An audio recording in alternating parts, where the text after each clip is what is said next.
Welcome everybody to week 4 of 9/11 Blueprint for Truth, the Architecture of Destruction.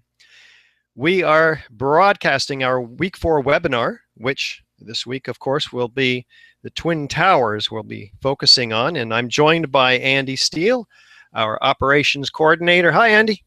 Hey, Richard. Thanks for letting me help you present this important information again today. Thank you for helping me. It's a vital piece of help too.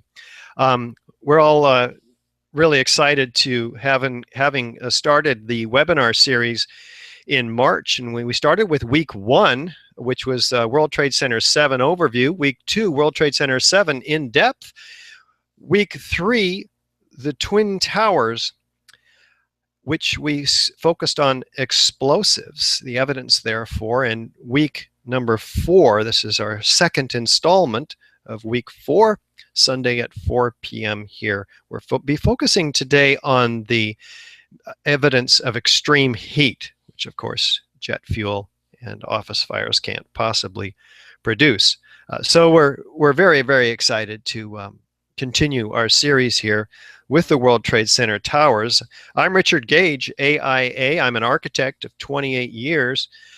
I founded Architects and Engineers for 9/11Truth about 10 years ago when I heard on the radio in the Berkeley area, where I was working for a architecture firm at the time.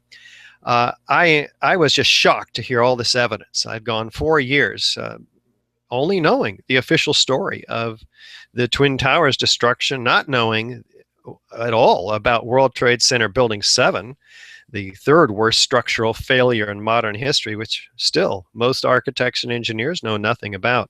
I started my, I started the substantial portion of my career in a town in Walnut Creek, where I'd heard this information from David Ray Griffin, and it turned my life around.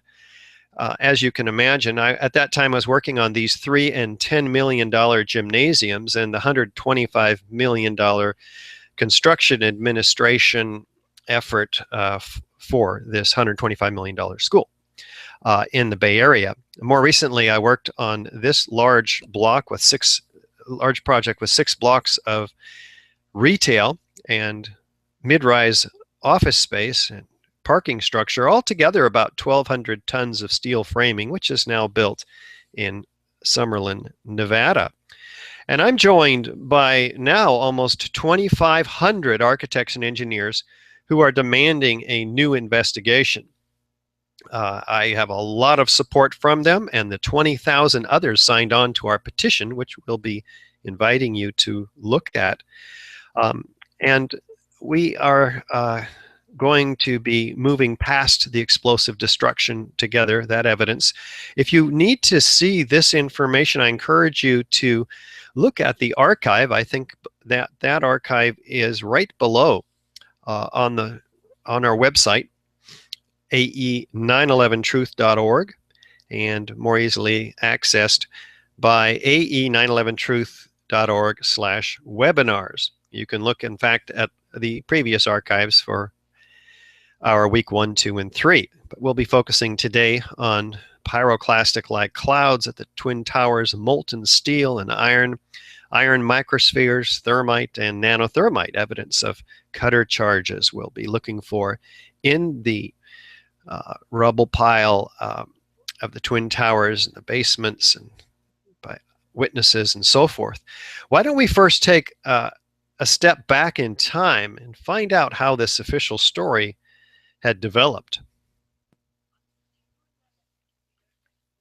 Passenger planes were hijacked and taken radically off course. Within an hour, 2 of the planes had flown into the enormous steel towers of the World Trade Center, creating fires and eventually toppling them.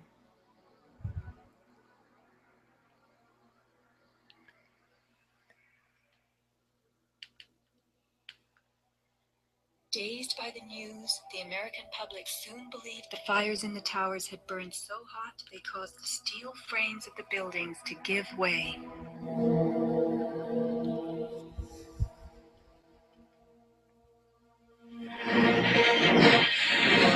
A myth developed fed by official sources through the media to a bewildered audience.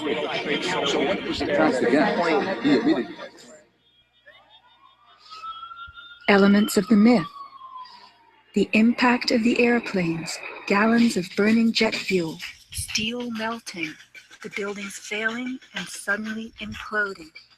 In a mere 10 seconds, 110 stories hurtled earthward, pulverizing into dust. Right from the start, on the street itself, the official story was born. Come out of nowhere and just scream right into the side of the Twin Tower, exploding through the other side. And then I witnessed both towers collapse, one first and then the second, mostly due to structural failure because the fire was just too intense. The myth bled into the FEMA report and was echoed by the experts. It was the combination of the impact load doing great damage to the building, followed by the fire, that caused collapse. Well, there is the official story in a nutshell, provided by Gene Corley, whom we'll talk about in a few minutes. Let's see, though, how it stacks up when we use the scientific method, which we've had, of course, for about 100 years in the West, at least. And what we do with the scientific method is we have a question. How did the towers come down? Well, we do some background research. How have other towers came down? And of course, we did this extensively in week 1. So I encourage you to look at that history of research, which we've given you there. We make some observations based on that research, and we construct a hypothesis. It's our best guess. I think the towers came down by fire, or jet planes, or maybe explosions. All the hypotheses are laid out objectively. We don't dismiss any of them because we might have a preconceived bias. This is an objective process. We don't carry our own agenda into it. We make predictions based on all those hypotheses. Well, what would happen if this were true? What would happen if this were true? We test the hypotheses with experiments. Now, we analyze the results and draw conclusions, and if the hypothesis is corroborated, we report the results in an open, transparent manner, so all who follow can build upon the body of our work. It's a work of integrity. Our information is open and allow others to scrutinize it, because we don't have something to hide. We don't have something to gain. This is the objective point of using science. And we report those results in an open, transparent manner, as NIST did not do, as we'll see. We have, for instance, quite a problem with NIST, the National Institute of Standards and Technology, who was tasked by Congress with explaining these collapses to the American people. But we had to force them to, in our effort to force them to release the input data, for instance, the computer data that they used to create their so-called proof that these towers came down by office fires substantially. We were told that, well, we can't release this information to you. It might jeopardize public safety. Yeah, I'm not kidding. This is what we were told. But of course, how can it jeopardize public safety to withhold from the architects and engineers who design these tall buildings the critical information that they must have to ensure the public safety, which is what we are tasked with? So we have some problems right off the bat with NIST. But if the hypothesis is not corroborated, we go back and construct new hypotheses that have a better chance of standing up against the data, the experiments, the analysis. So with that in mind, we're going to apply the scientific method, or continue to, as we look at the Twin Towers. And you might recall on week 1, we had quite a discussion about the typical features of controlled demolition. One of the main, and arguably the only, means by which high-rises have come down. We started with a sudden onset of destruction, a straight down symmetrical collapse, demolition waves, removing column supports, free fall, acceleration, which we'll be looking at today in much more detail, a total dismemberment of the steel structure, broken up, ready for loading and shipment, minimal damage to adjacent structures. Number 7, sounds and flashes of explosives heard and seen by witnesses, enormous clouds of pulverized concrete. All of this information we looked at last week. It's extraordinary, the quantity of it and the overwhelming impact of it, as well as squibs or explosive charges visible at upper floors. And number 9, today we'll be looking at number 10, chemical evidence of cutter charges left behind in the residue. We found that this is all direct evidence of explosive destruction, and we found that fire can't, or has not, in our opinion, cannot create any one of these 10 key characteristic features, let alone all of them. So if we do have such evidence, we can be sure that, along with government documentation, experts who agree, foreknowledge of the destruction, because buildings, high-rise buildings, are not brought down by controlled demolition in an afternoon. This takes months.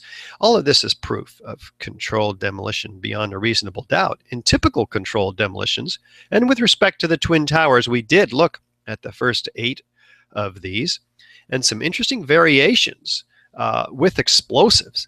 A very, very explosive event with the Twin Towers versus Building 7, as we looked at in week 1 and 2.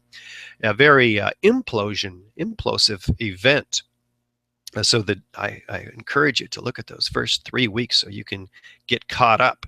As we today progress and start with the evidence for near free fall acceleration through what was the path of greatest resistance. How fast are the Twin Towers coming down? Let's take a look. As you can see on the left, an actual video of the building coming down. Here's 6, 7, 8 seconds, 9, 10. About 12 seconds, this tower, both of them, have come completely down to the ground, as fast as you saw also in the animation on the right, which interestingly enough comes from the movie The Walk, which was about the tightrope walker that walked between the 2 towers at the top of them. So we have an analysis here by David Chandler, physics teacher. And what he discovered here was that indeed this building is falling straight down through the path of greatest resistance, the 90,000 tons of structural steel underneath the point of jet plane impacts, at about 2/3 of free fall acceleration, which is still accelerating straight down. And it's a fascinating analysis that he provides here. And what's it going through, this building? It's going through all of the steel. There's more steel than glass in the perimeter frame of this building. It's an exoskeleton, which is what we discovered in week 3 last week. It's 20 times stronger than it needed to be because of the requirement to resist lateral loads like hurricanes, which they get in New York. And therefore, it has it can carry 20 times the live load of this building. That's an amazing amount of steel that has to be gone through in that speed with that acceleration. We're here tracking the motion of the roofline at 0.2 second intervals. So let's listen to David Chandler as he gives us this analysis. We're here tracking the motion of the roofline at 0.2 second intervals through approximately 32 meters or 8 stories. This graph shows the height of the roofline as a function of time. The analysis is simpler if we plot velocity as a function of time. On this kind of a graph, a straight line indicates constant acceleration. First note that there is a sudden onset of collapse, as the point we are tracking makes a sudden transition from being at rest to an approximately constant downward acceleration. The slope of the graph indicates that the acceleration is 6.31 meters per second squared downward, which is 64% of free fall. In other words, once it starts falling, the upward resistive force is only 36% of the weight of the falling section of the building. So far, so good. But now turn it around. Newton's third law says interactions between objects work both ways. The forces two objects exert on each other are always equal and opposite. If the upward force acting on the falling block is 36% of the weight of the falling block, the downward force exerted by the falling block must be exactly the same, 36% of the weight of the falling block. In other words, the top section of the building is exerting less force on the lower, stronger, undamaged structure than it would if it were simply sitting motionless. Therefore, as long as the top section of the building is in uniform downward acceleration, it cannot possibly be providing sufficient force to destroy the building. And that is the extraordinary analysis that should, by itself, turn the official story upside down. But most architects and engineers are unaware of this analysis. Look at it this way. You have a 15-story section of the North Tower on the right side above nothing at all, held up by this magical crane.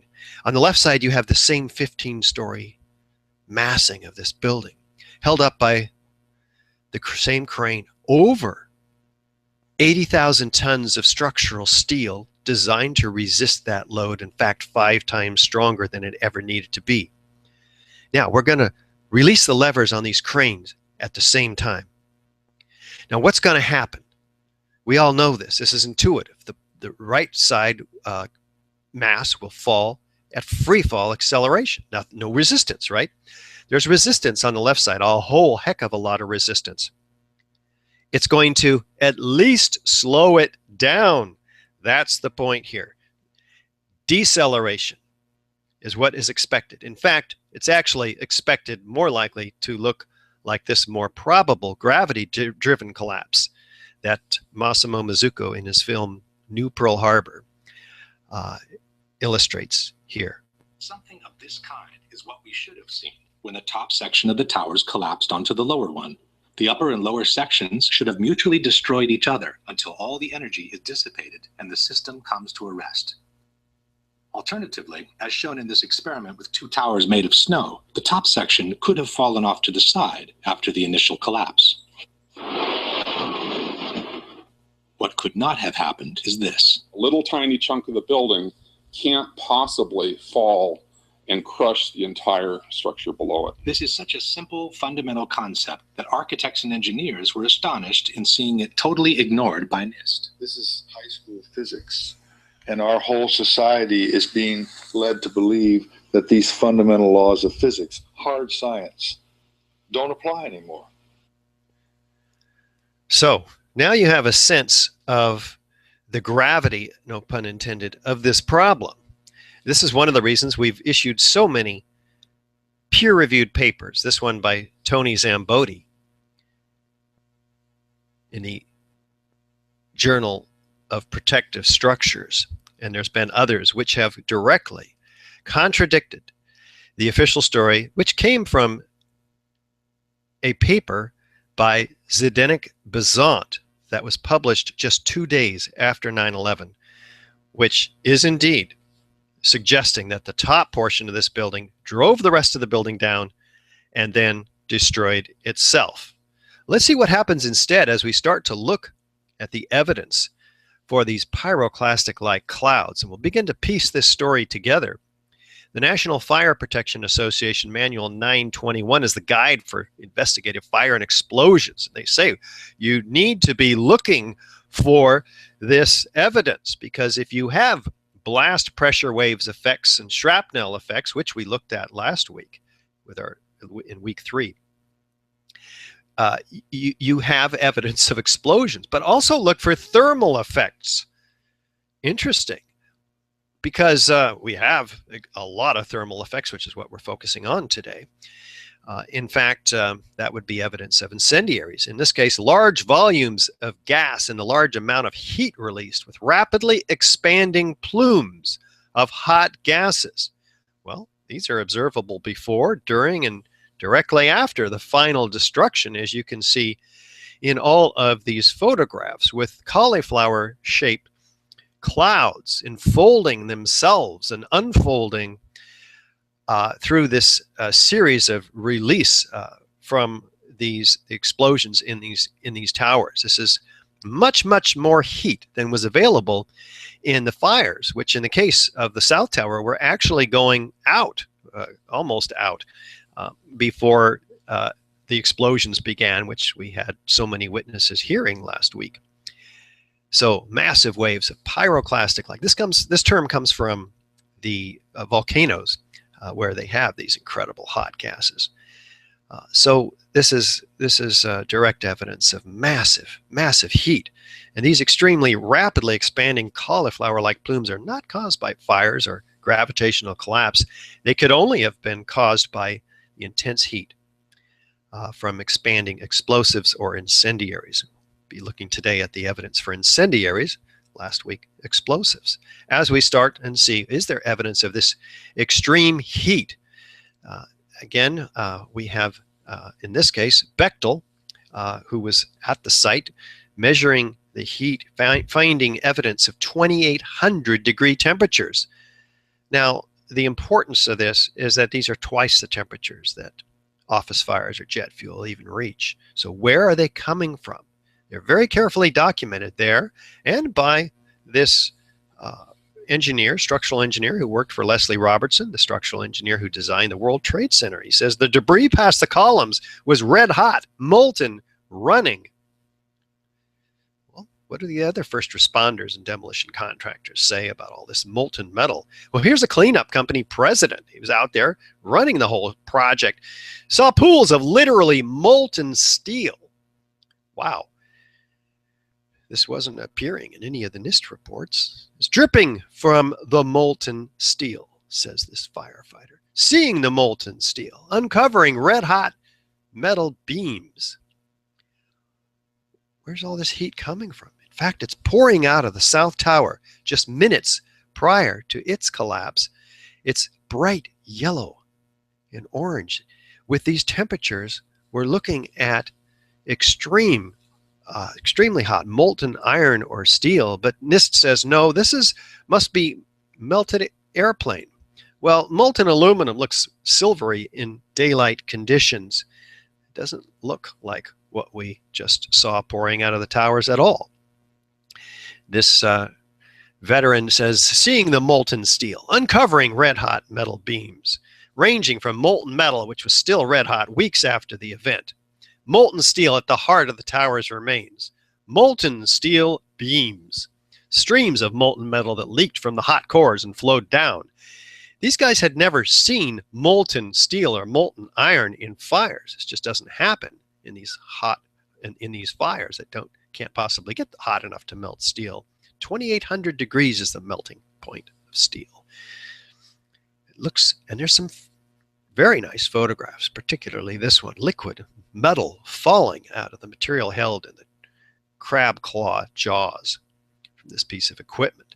And the author of the FEMA report, Jonathan Barnett, says steel members in the debris pile that appear to have been partly evaporated in extraordinarily high temperatures. It takes 4,000 degrees to evaporate steel. Where are these temperatures coming from? Like this piece of World Trade Center 7 steel found in the rubble pile by Abulhassan Astani Azal, structural engineer who had unlimited access to the Freshkills landfill.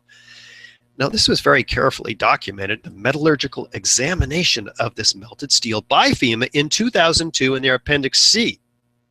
And they found extraordinary evidence here and documented it carefully, never before observed in building fires. Eutectic reactions, intergranular melting, turning a solid steel girder into Swiss cheese, like you see here.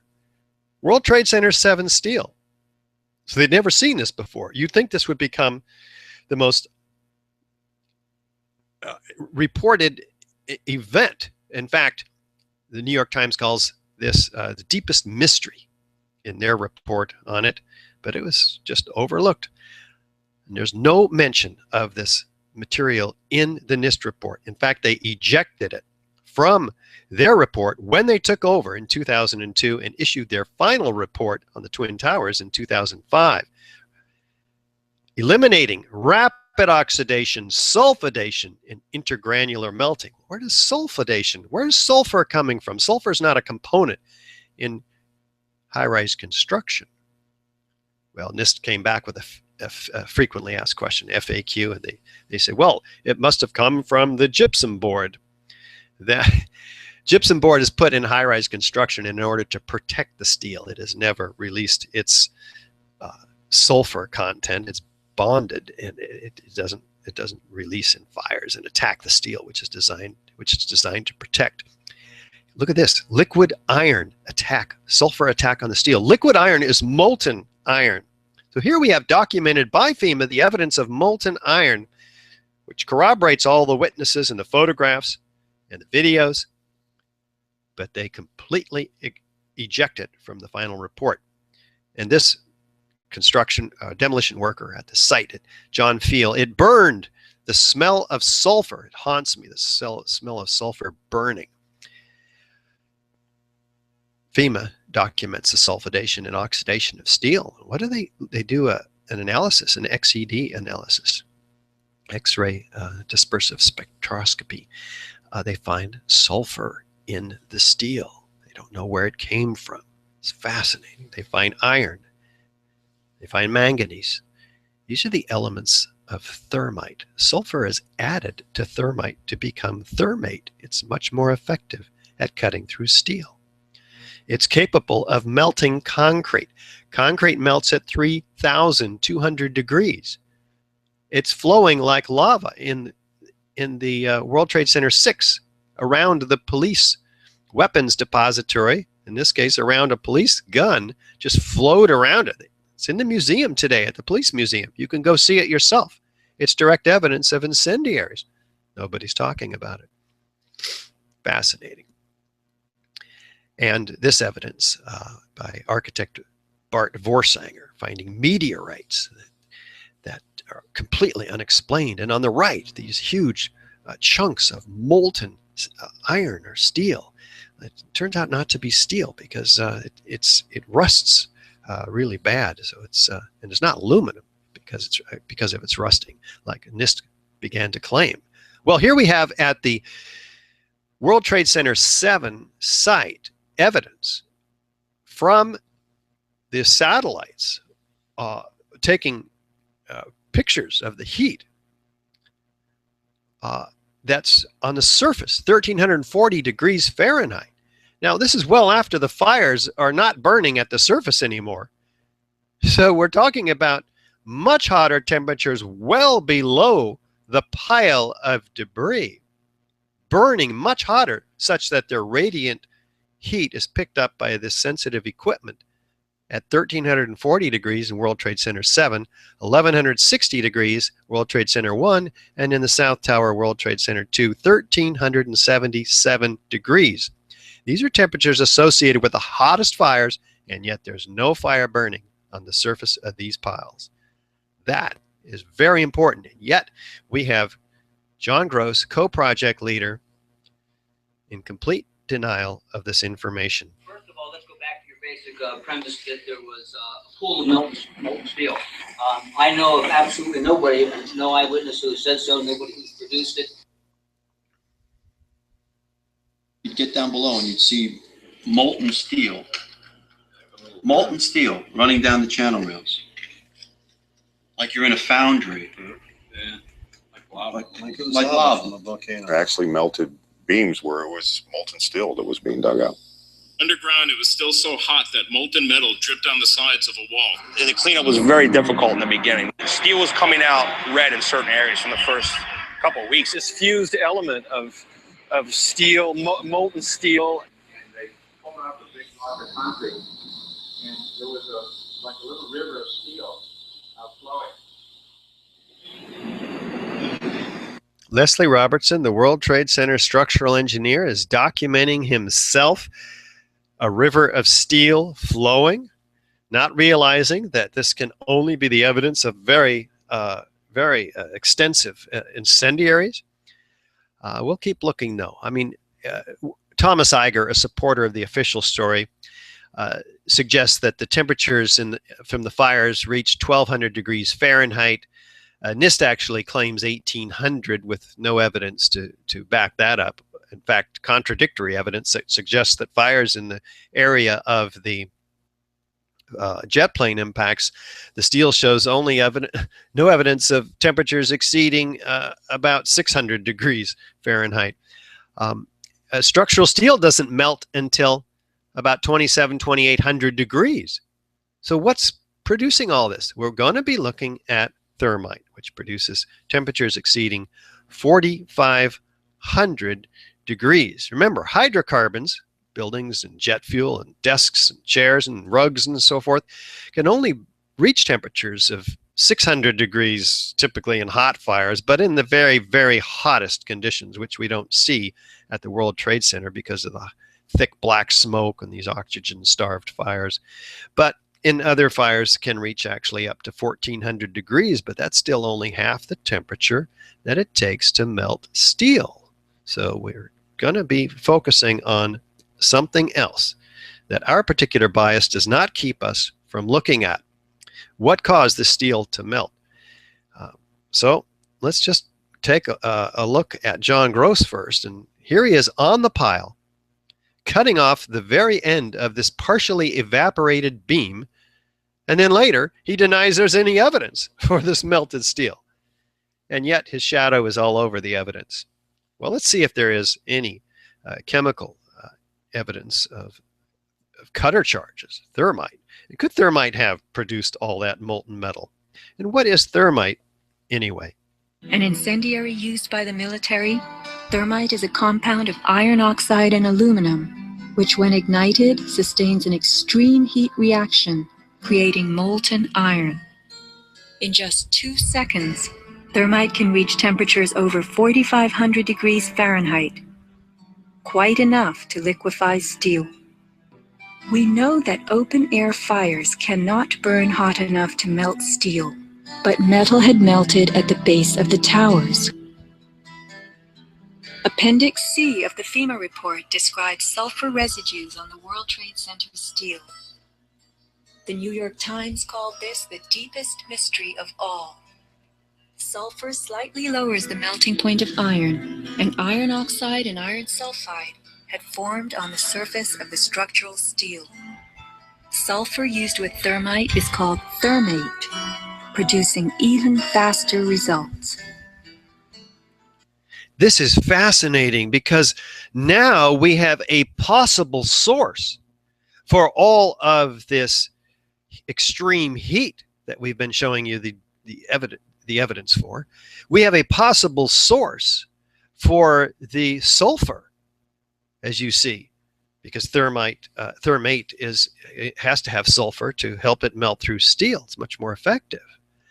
Fascinating. We have a possible source for the evidence of pools of molten iron. Wow. Well, let's see if there's any evidence of thermite in the World Trade Center debris. Now, NIST acknowledges after claiming that they found no evidence of explosives or residue of explosives or incendiaries, they acknowledge in writing that they never looked for it, which is extraordinary. But others did, and NIST will not. Signature of Thermite would leave behind unique chemical evidence. First, after common elements, also iron, aluminum, copper, calcium, silicon, but very unusual elements such as fluorine and manganese as well. These elements on the periodic table is what we're talking about. A little review of our high school chemistry here.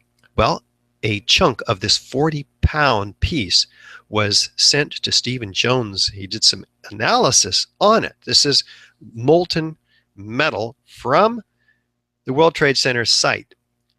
He finds that it's predominantly iron, so he rules out aluminum from the jet planes. This is not melted airplane. It has abundant manganese, so he can rule out molten structural steel. It's not the beams that melted, it's actually something else. Manganese is highly toxic material, should not be found in a disaster, fire disaster scene like this. Has small amounts of aluminum, sulfur, potassium, manganese and fluorine in abundance. Well, manganese is from the potassium permanganate. It's used as an oxidizer in thermite. Fluorine is used in very special thermite charges called sol gels. Along with potassium, manganese, and sulfur, these are that are present here. We're talking about the thermite fingerprint in this evidence alone, but we're only beginning. He sent another sample from this particular 9/11 monument, and he does X-ray fluorescence analysis, and he finds iron, sulfur, manganese, potassium. Wow, what's that doing there? I mean, you can see the aluminum on the end of this steel beam from the International Peace Garden in Manitoba, Canada. See, oxy-acetylene torches cut very cleanly like you see here. That's very different than what you see here with this highly irregular cut. This is not the work of iron workers out at the site. But at this piece, we have even more, at this site, we have even more evidence of aluminum, one of the key ingredients of thermite. Thermite's composed of aluminum powder and iron oxide powder. So that XED analysis from Manitoba revealed, again, typical signature of thermite. Well, how do you use thermite to bring down high-rise structures? Well, we'll see a patented device, but here's Jonathan Cole in his backyard creating his own thermite cutter charges, shaped cutter charges, which direct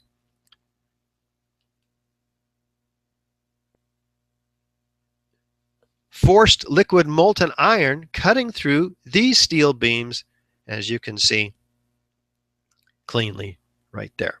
And he has a whole series of these videos, which you can see on YouTube. Just Google thermite experiment John Cole, C-O-L-E, or Jonathan Cole. As I mentioned, the patented devices used to issue streams of molten iron through thicker structural steel in hundreds of milliseconds are already, before 9/11, available and invented. So it certainly is possible. It's more expensive. It's more controlled. It says here that you don't have the safety concerns associated with high energy explosives like C4 and RDX, which also, by the way, provide very loud bangs, very bright flashes. So in a deceptive controlled demolition, why would you use thermite? Well, it's much quieter, and yet there's still sounds, as we'll hear from witnesses, or last week we did. In fact, there are patented devices which use consolidated thermite as the shell or casing of the whole thing. I don't know why, but what would be left behind in the residue? Molten iron. The whole thing burns up. You don't have these casings, thermite cutter charge casings left around. They all burn up. That's what they found, molten iron. Well, sol gels are a very special form of thermite. They'd leave a particular residue, 1,3-diphenyl propane. You don't have to know what that is. What you do want to know is that one molecule was present at levels that dwarfed all others, 1,3-diphenyl propane. Eric Schwartz from the EPA says we've never observed it in any other sampling that we've ever done. That is very important evidence in an investigation, which we're calling for, the Twin Towers destruction. But what was found in the fine powder, ubiquitous on 9/11 throughout the World Trade Center site, 3 square miles across lower Manhattan from river to river, this incredible blanket of powdered concrete. Well, in it, the R.J. Lee group who's independently looking for evidence of what caused the toxicity in all of this dust, they find small, previously molten iron microspheres, which they say were created during the event. This is evidence of molten iron also. Billions of them. Every sampling from river to river. In fact, they say it's not even World Trade Center dust unless it has these iron microspheres, because it's a key signature component. The USGS documents this very well. You can see them here. Their largest ones are only a 1/16 of an inch, but most of them are naked to the human eye. They're so small. They're just not even picked up. But up to 6% of some of these samples are composed of previously molten iron microspheres. By extrapolation, there's about 10 tons of this material in the World Trade Center dust. It's not molten steel. Fire can't create it. What created it? It's a signature component. And others have found it, including Dr. Stephen Jones, a physicist from formerly from the University of Utah. I'm spacing on the university name there, but he finds these small iron molten spheres as well. Brigham Young University, that's what I meant. Iron spheres found all over his samples. Well, here's what happens with thermite when you light it.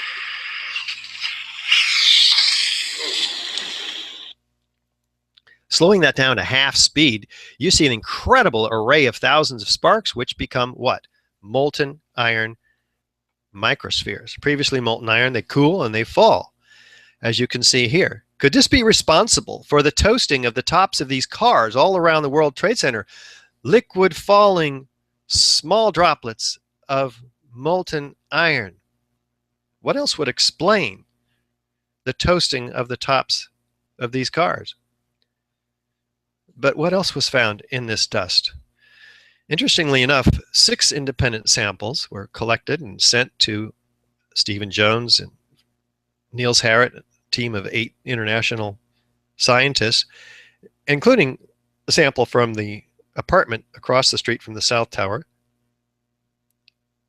which was Jeanette McKinley's apartment. And they analyze these independent samples. They find the same curious red-gray chips in the 4 that they documented. They're about 1/16 of an inch long, some of them. Most of them are actually smaller than that. And they're dual layered, red on one side, gray on the other. They're attracted by a magnet. So they have this, because they have this iron content. Well, Stephen Jones and others zoom in and do an X-ray analysis first, and they find what? The typical ingredients of thermite: carbon, oxygen, iron, aluminum, silica. Wow. What's the ingredients of thermite doing in chips in all of the World Trade Center dust samples independently collected? They get real curious and they zoom into the red side 50,000 times with an electron microscope.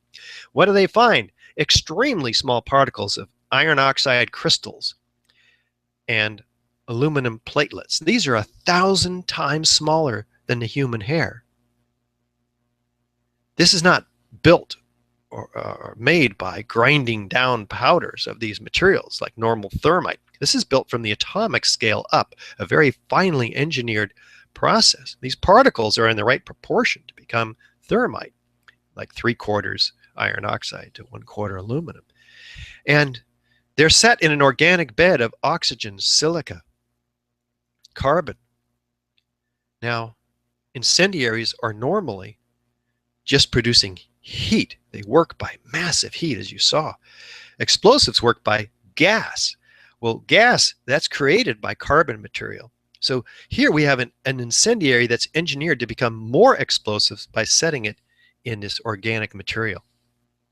And at 420 degrees, when they heat up these chips in their lab, they ignite and they produce very, very hot temperatures, and molten iron microspheres that you see on the top, with the same, very, very similar enough, chemical signature as the metal spheres found in the World Trade Center dust. So you see, we now know where all those microspheres that R.J. Lee and the USGS couldn't figure out where they came from. We now know where they came from.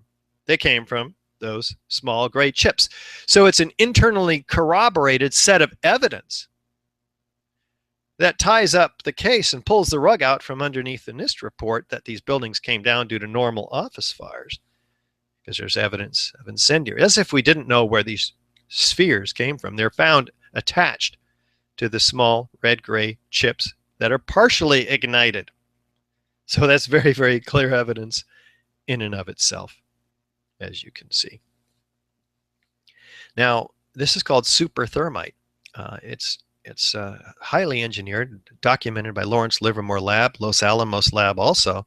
Because of its small size, extremely small size of these particles, their surface area is incredibly huge. So the chemical reaction occurring between the iron oxide and aluminum is almost instantaneous. So that in of itself produces even more explosive power. We don't know how powerful it is, and we do assume that there were also high energy explosives used to accommodate the, or cause the lateral expulsion of these structural steel sections from the World Trade Center Twin Towers, 60 miles an hour, landing 600 feet in every direction, as we saw last week. But we don't know how exactly these materials were used, but we have enough proof that they were there and that they were used, right?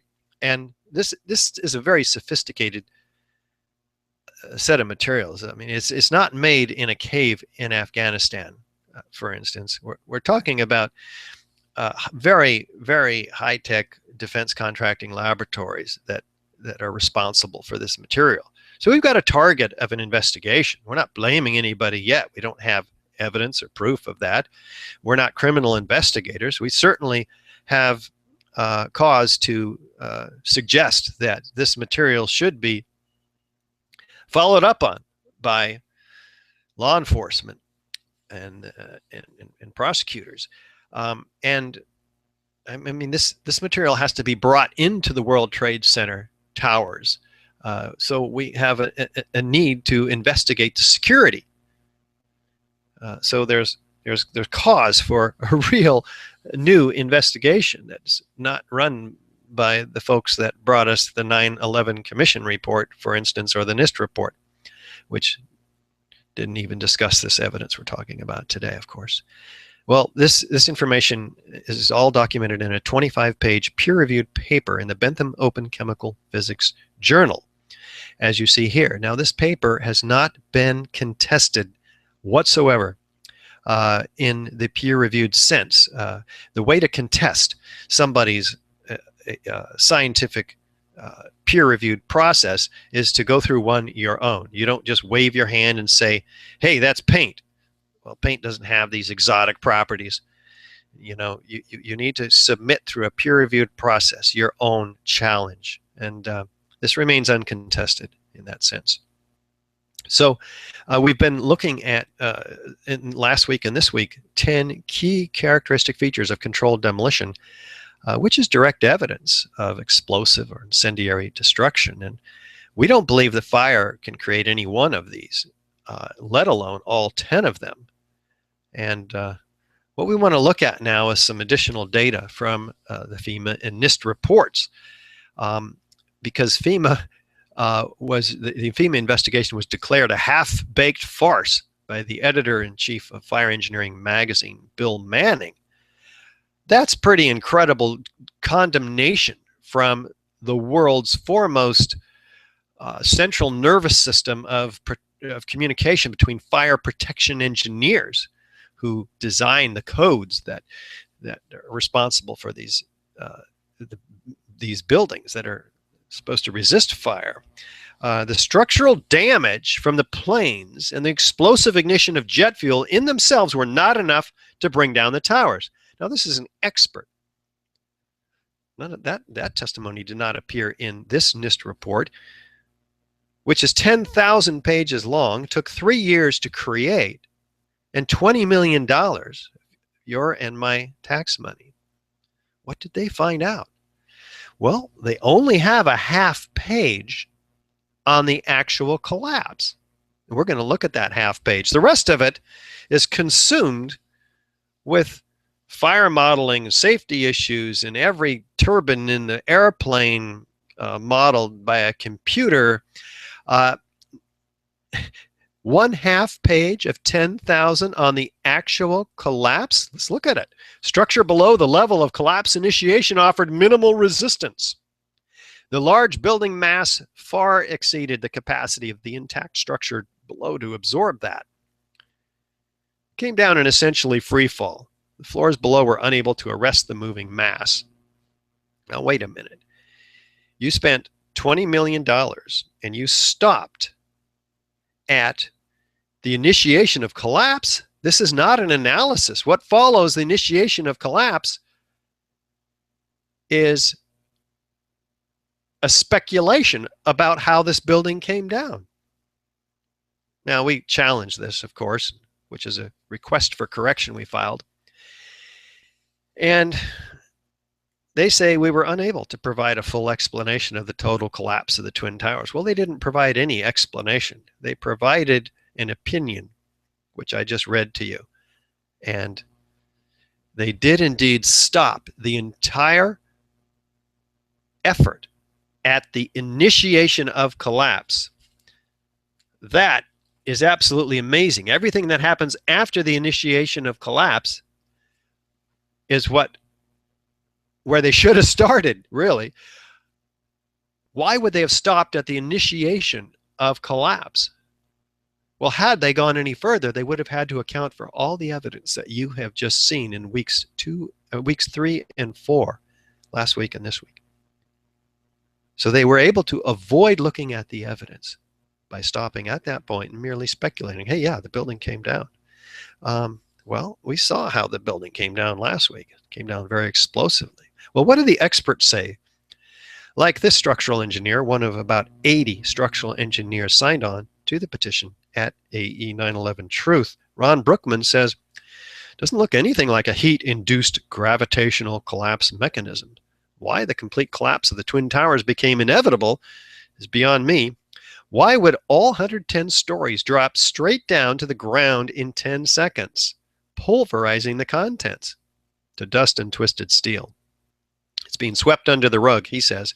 And this structural engineer, William Rice, who says, the prevailing theory would have us believe that each of the Twin Towers inexplicably collapsed upon itself, crushing all 287 massive columns on each floor while maintaining a near free fall acceleration, as if the 100,000 or more tons of supporting structural steel framework underneath didn't even exist. Wow. And David Scott, another structural engineer. Near free fall collapse violates laws of physics. We saw that very clearly. And this fire protection engineer, one of a couple at least that we have signed on to our petition, all three collapses were very uniform in nature. Natural collapses due to unplanned events are not uniform. That makes sense to me. And Edward Muniak, fire protection engineer, has no resemblance to any previous high-rise fire. And he refers to these full-scale fire tests in the UK, which are extraordinary, where they set on fire an 8-story building, some of beams of which were fireproofed and some were not, put 2,000-degree fires in it, and the beams only sagged. No structural failure. Well, I mean, that's a structural failure, but no collapse or initiation of collapse even. And this FEMA author, Mathis Levy, has this to say. You've seen many of the managed demolitions where they implode a building and they cause it essentially to fall vertically because they cause all of the vertical columns to fail simultaneously. That's exactly what it looked like, and that's what happened. And yet, when he joined the FEMA team, he was quite silent on statements like that, as was Ronald Hamburger, who had said, "It appeared to me that charges had been placed in the building." And they write about his statement there, the New York Times saying, upon learning that no bombs had been detonated, they were very surprised. They noted that he was very surprised. How did he learn that no bombs had been detonated?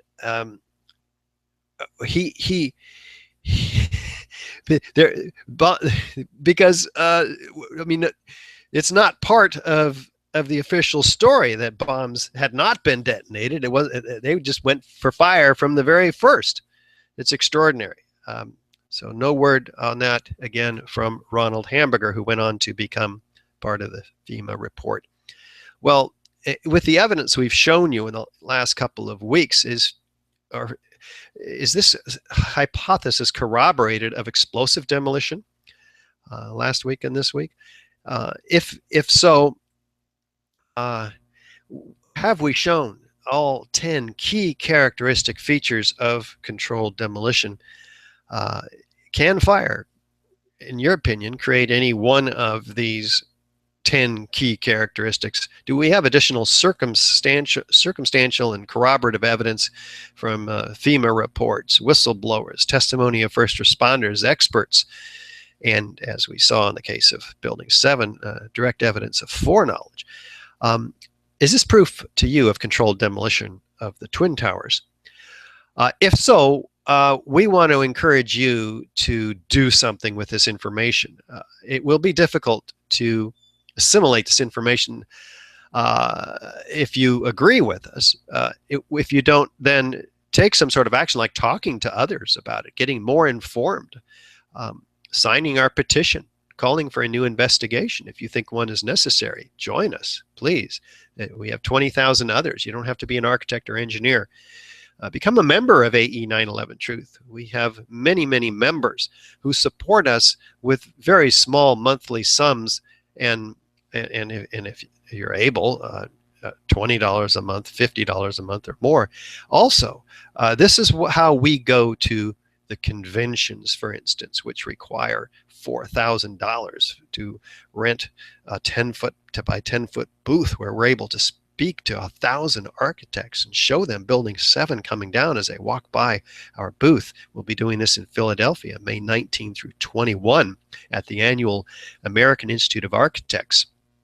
So we'll have many architects there from among our petition signers who are talking to these folks and signing them up. But we have to bring them there, and that takes funds, and we're asking you to support us by joining us. You can donate also, even without joining us, anonymously, or however. It's right there below the link on our website, AE911Truth.org, if you're listening on our broadcast after the live presentation. And please, you can also volunteer with us. I want to encourage Andy, who's standing by, to let us know more about the volunteer opportunities. Are you there, Andy? Yeah, I'm still here. I've been watching this whole time, and I just want to thank people for coming. And if you are moved enough by this evidence that you believe others need to see it, and you agree that we need a new investigation into this matter, then you can help us out as a volunteer. All you got to do is go up to the What You Can Do tab at the top of this webpage. That's AE911Truth.org. You select volunteer and then fill out the form that comes up, and we will get in touch with you and get you on one of our important projects. Each of our projects greatly help us out in our mission, so please don't hesitate. If you think you can lend us a hand, then do so. Back to you, Richard. Thanks, Andy. And there's very simple things you can do right from your own computer. Also, you can email the AE911Truth.org link to every architect and engineer you know, and everybody else those you can find. Your elected reps in television, radio, newspaper stations. There's so much you can do individually. Bring it to Congress, your congressman. Write a letter to the editor. Screen the DVDs. Speak to new audiences You can screen this DVD in your living room or at a local library and put up a paper. Everybody should be doing whatever they're called to. Few of us are called to do absolutely nothing. So please don't fall into that lapse of civic responsibility to raise the alarm, because if these were controlled demolitions, then the implications of those, which I'm sure we'll be talking about during our question and answer session, which is going to happen right in a minute here. There's some digestion that needs to take place here. I'm fully cognizant of that. And in terms of the resources you can use to further inform yourself and others, at our store at AE911Truth.org, at the top of this website, you can click what can you do? What can I do? There's our store there. There's DVDs, there's books, there's brochures, there's t-shirts you can wear and hats you can wear to promote questions. So avail yourself of that information, as well as our landmark film, our documentary called Experts Speak Out. I'm going to play that trailer for you in a second. But this 50-page booklet is also extraordinary, and you can learn more about it at beyondmisinformation.org. But also, we combined the Experts Speak Out DVD along with this 50-page booklet, which is very new. But we've already given out 20,000 of these to architects and engineers. We've emailed it to them and sent them many as well. And we have distributed probably 50,000 of these so far. So we're very excited about this latest technical evidence look into busting the myths that are produced by NIST particularly, but other sources in the media and government, myths held by the public as well. I also want you to realize that currently we have the Northwest tour of an extraordinary film that was also made by us, our most recent film, Firefighters, Architects, and Engineers Expose 9/11 Myths. We have gone through the Southwest and the Northeast, and right now we've started in Seattle and Portland last night and the night before. We had 180 people in Portland. Great event put on by a courageous local group who very dedicated folks. We go on to Spokane, Coeur d'Alene, St. Mary's, Sandpoint in Idaho, and then 6 cities in Montana through April 22nd. After this tour, there's no rest for the weary. We are going to the Southeast, Florida, Georgia, South and North Carolina, Tennessee, in June, early June, and then early July. We're in the Midwest for a couple of weeks, and then in Canada the first 2 weeks of August.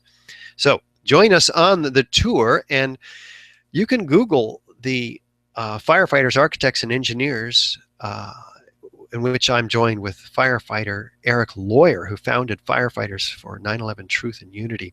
He and I appear in the film, and you can see the free 1-hour version of this film on YouTube.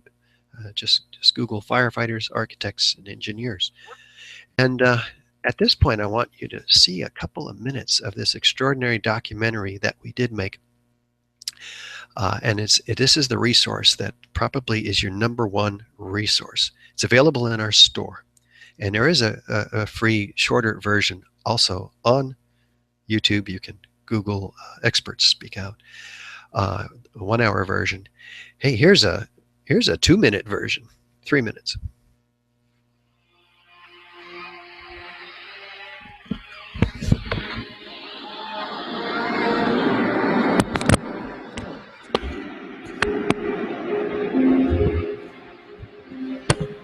I don't want to be involved in conspiracy theories. There are lots of them. They can go on. We can speculate on that forever. What we really need to know is how those buildings came down. World Trade Center 7 collapsed because of fires fueled by office furnishings. It did not collapse from explosives or from fuel oil fires.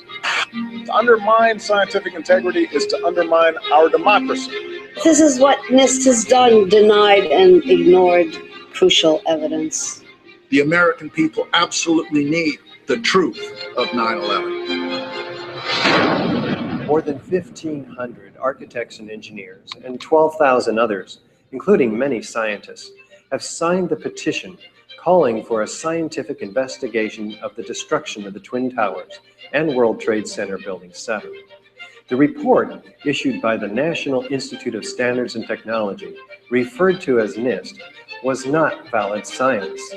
They're talking about a single columnar collapse or failure that resulted in a total collapse of the building. Building number 7 descended in free fall for the first 100 feet, which means that there was absolutely no resistance to the descent whatsoever. So all of the columns really needed to be severed at the same time.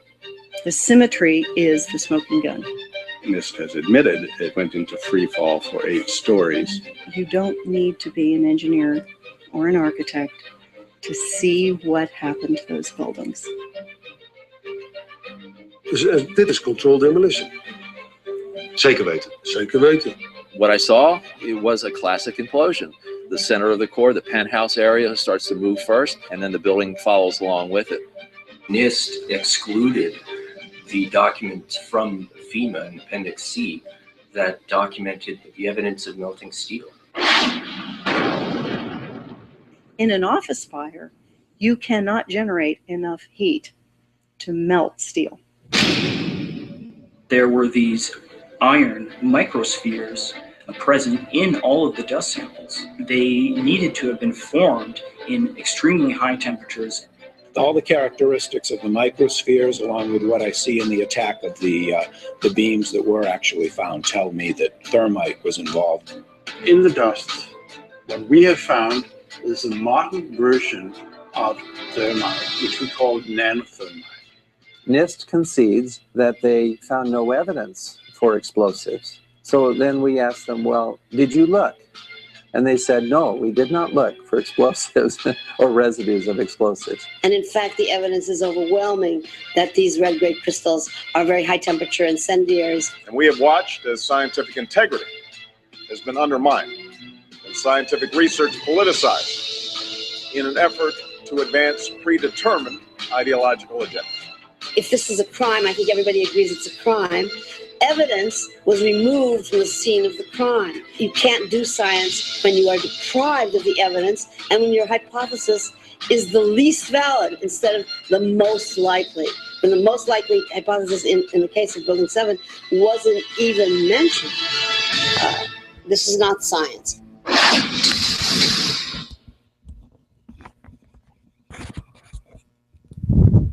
Make sure that you see this film. It is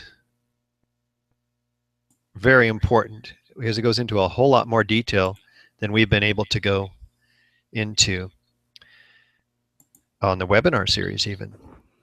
So this is week 4, and in week 4, Andy will need you to go on mute.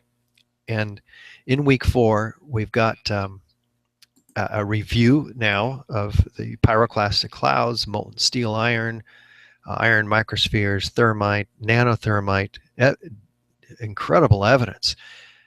Now, next Thursday, this coming Thursday, we're going back to week 1 in our series. So we'll be starting the chain all over again with World Trade Center 7 and the overview. So if you have not seen this, be sure to tune in Thursday at 1 p.m. And at this point, I want to make sure that we have an opportunity to answer your questions. And Andy, I'm sure we have a bunch of really good questions gathered so far. What do you think? Yes, we do. Just going through them here. First one, Mr. Gage, to me, the piece of fused elements you cite that you nicknamed the meteorite is an important piece of evidence to justify what you are saying. How have skeptics of your evaluation tried to explain it off, and what is your answer to those opinions? You know, I haven't heard any skeptics say, other than NIST, who says this is melted airplane, I think we made the case quite well that these meteorites are certainly not molten aluminum. They're not molten lead, like from the batteries. People say, well, there are batteries up there and near the jet plane impacts, and lead melts a whole lot easier. And well, molten lead is not bright yellow or bright orange, and these meteorites are not composed of lead, copper, aluminum. They're composed of iron, and this iron is elemental iron. It's not molten steel. So where does elemental iron, you know, we haven't used iron in high-rise construction in about 100 years. We use very sophisticated alloys. This material is direct evidence of elemental iron, which, as we've shown in combination with the other evidence, is clearly evidence of thermite incendiaries. That's the byproduct of thermite incendiaries. Okay. Next question is, do you have any evidence of thermite being used in the past to bring down steel structures? Well, certainly there's one steel structure at the World's Fair, in fact, which was brought down by thermite, and they had a whole lot of thermite they packed around those columns. I don't know the reason. Maybe that was one of the first demolitions of high-rise structures. I think it was in 1940 or 50. I can't remember.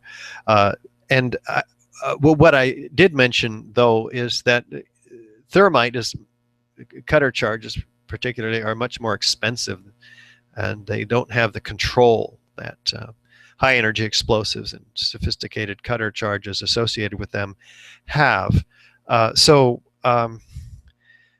We asked ourselves, well, why didn't they just use typical controlled demolition cutter charges and detonation cord and so forth? Well, these provide signatures. It would be a dead giveaway in a deceptive controlled demolition. These loud bangs and bright flashes and evidence of cutter charges all around the place, scattered about the place. And so we showed you a patented device that doesn't leave any evidence, and with very sophisticated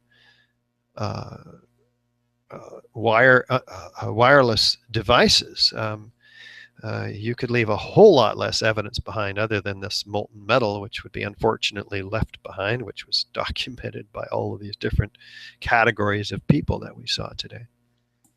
Okay, our next question is, just one moment.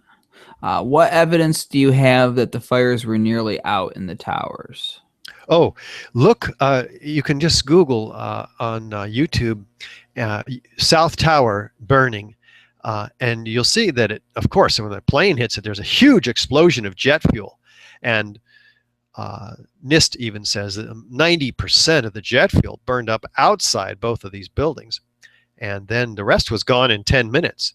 And in about an hour, plus or minus 15 minutes, that's when the towers come down. And just before that, you'll see yourself that there was just small flames in the corner of the South Tower.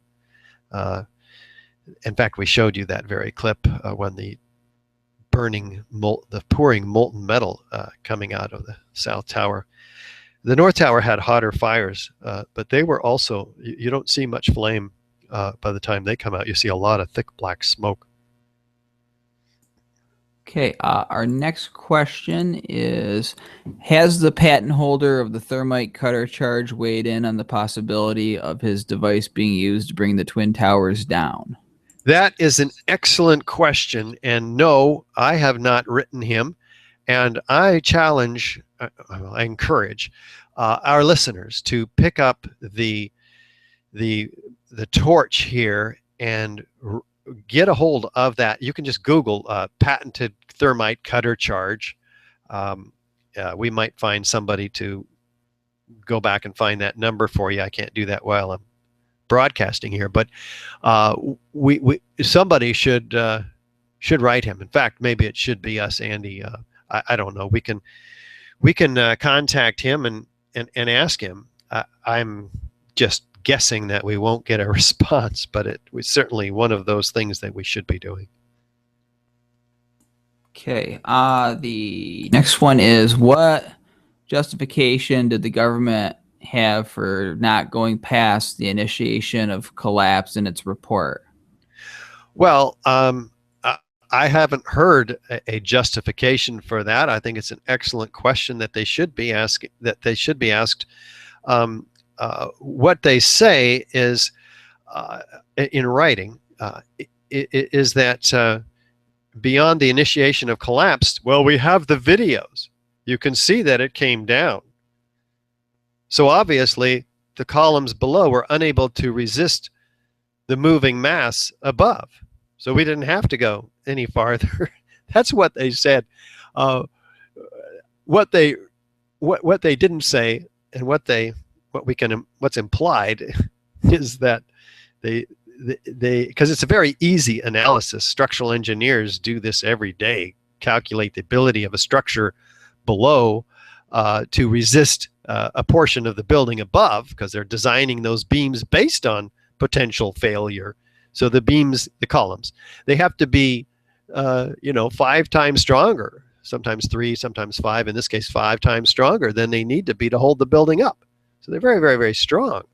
So, and yet there's virtually no resistance, meaning all of those columns all the way around that building had to have been removed virtually at once in order for that building to fall at nearly free fall acceleration. David Chandler calculates it at 2/3 of free fall acceleration, faster and faster, straight down through the path of what should have been the greatest resistance. Okay, our next question is, have the people at NIST ever been directly asked about Barnett's observations of Swiss cheese steel? And if so, why did they say they ignored it? I don't know the answer to that question. They certainly should have, and I'm guessing that they have, and I'm guessing I can't remember. We've been at this 10 years, and these are the kinds of questions we asked a lot of back then, and I don't remember if this one was one of them and or if it was answered, because they did not include the metallurgical analysis, which was excellently done by FEMA and included in their report by other authors, including John Barnett. And I'm just only guessing that the reason they didn't include it is that it was damning evidence for destruction by incendiaries. And our last question today is, has Besant responded to your organization's rebuttal of his theory? Well, there was a rebuttal to Besant's paper by Tony Zambodi on behalf of Architects and Engineers for 911Truth. And he had a hard time getting it published, and he was denied in very, very good papers. In fact, we should make sure that I get this clear, that I think he submitted it to the very journal that Besant submitted his paper 2 days after 9/11, a very complex analysis, 2 days after 9/11. So apparently Besant wasn't in shock. He was just ready to get out his calculator and go to town, proving how this lighter part of this upper structure could crush the entire heavy, intact, cold, hard steel below, as if it weren't even there, and then crush itself at the bottom. None of which we showed last week, by the way, is visible in any of the photos. We don't have a pile driver of this top 15-story section driving the rest of the building down. It's gone. It's disappeared. It's telescoped. It looks like a miniature controlled demolition, just like Building 7 in the first 4 seconds. There's nothing left to drive the rest of the building down to the ground. So Tony's had a very difficult time, but he did publish ultimately his paper called No Jolt. You can Google that. It's on journalofnine11studies.com, along with many other peer-reviewed papers that we have submitted, and it proves that there was no resistance. Because if one part of this building, as you saw in that computer modeling that Massimo Mazzucco put together in his film 9/11 New Pearl Harbor, the top part would crush itself as it was crushing bottom part below. An equal and opposite force is what we've learned from Newton and his third law of motion, and that's a destructive force. And so Tony's proven that without a jolt, the result of an impact, a jolt on the intact structure below, that's evidence in and of itself of controlled demolition. And just to correct, it's called the missing jolt. And the question was, has Besant responded to us? And I'm not aware of a response by Besant. Let's ask Tony that question, Andy, and see if we can get back to our listeners next week with that. Okay, great. Well, that's it for the questions that we have today. I want to thank everybody for coming here this Sunday, and we're going to be back at it again on Thursday at 1 o'clock Pacific time. That translates to 4 o'clock Eastern time, and these webinars are going to be continuing at the same times every week, the Thursday times that I just cited, and of course Sundays at 4 o'clock Pacific time, 7 o'clock Eastern time. So if you are persuaded by this evidence, then please tell other people, especially if they're professionals in science, architectural, or other building trades, to come to these webinars and view it for themselves. Thanks, Andy, and thanks everybody for watching, and come back next week where we go back into the heart of the problem with World Trade Center Building 7. Until then, we want to wish you a wonderful week, and we'll catch up with you all on Thursday.